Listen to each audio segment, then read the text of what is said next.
بسم الله والصلاة والسلام على رسول الله. ان شاء الله قاعد تكونوا بخير. اليوم ان شاء الله جبت لكم هاد الوصفة تاع بقلاوة ولا لي سيغار بلا بات فيلو.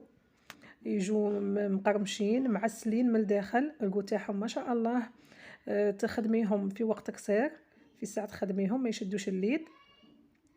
هنايا تبغي تخدميهم بلا بات فيلو الجاهزة ولا تخدميها في الدار. نغدو للمقادير. عندنا نبداو بالحشو. عندنا 3 كيلات نتاع كاوكاو، انا محمص ومرحي. انا استعملت هنا الكاوكاو بالقشور نتاعه، نبغي هذاك الكو تاعه من يكون مقلي بالقشور، مع كيله نتاع سكر عادي ماشي معمره.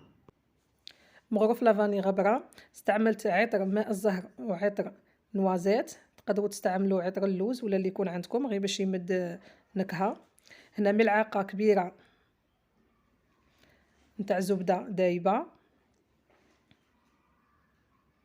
نخلطو مليح.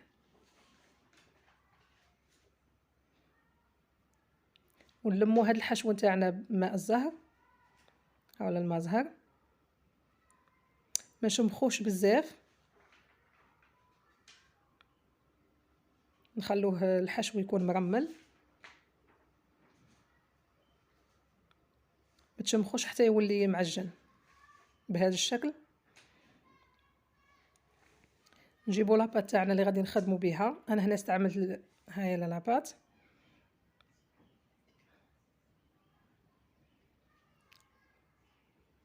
استعملت هاد الكيوردون باش يساعدني. نديرو الحشو ونثنو نلوو، ومن بعد نجبدو هذاك العود باش يخرج لنا بهذا الشكل مكمش. نديروها في البلا تاعنا يكون مدهون بالزبده، وندخلوه للفرن على درجه حراره 180. من نخرجوه مباشره نديرو لها العسل، وها ولا الشكل تاعها النهائي. تجي الكو تاعها ما شاء الله، تجي مقرمشه. من طيبوها خلوها تحمر، ما تخلوهاش في هذاك اللون البيج باش تجي مقرمشه ومعسله من الداخل. ان شاء الله تكون عجبتكم هذه الوصفه، تجي للسهرات ولا مع الشاي ولا شهر رمضان الكريم. هايله كيفاش تجي من الداخل.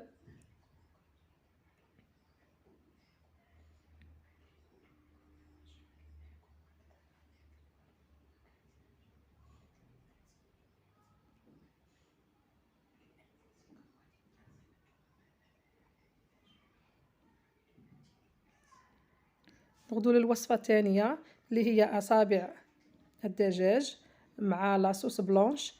عندها واحد الكو يجي الله يبارك. تاني تحضروها في وقت قصير. نغدو للمقادير.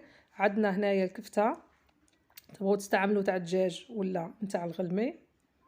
معاها مغرف كبيره نتاع زيت، مغرف كبيره نتاع كريم فريش. هذيك الكريم فريش هي اللي تخليها طريه وتمد لها بنه شابه.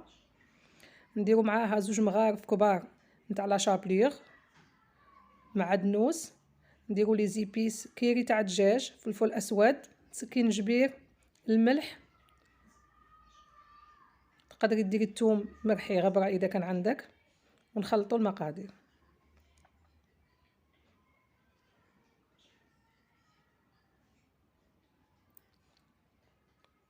تجي طريه هاي كيما كتشوفوا. ها نحلوها بهذا الشكل. نديرو في وسطها فرماج، ديروا اي نوع يكون عندكم تاع الحبه ولا الحجم الكبير اللي يكون عندكم، ونلووه. اذا غبنتكم بهذه الطريقه كيما هكا تقدروا تستعملوا بلاستيك ولا بابي فيلم باش يساعدكم من تلووه. يعني نغلقوها هنايا مليح هكا. اذا غبنتكم تخدموا بالبلاستيك.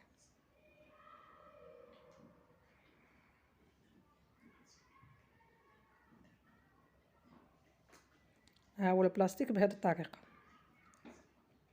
بالبلاستيك احسن. هي بابي فيلم. ها ولا الشكل تاعها يجي شباب.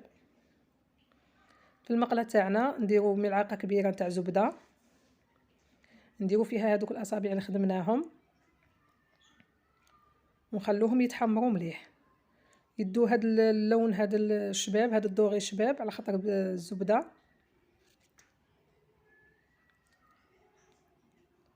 نقلبوهم حتى يطيبوا مليح.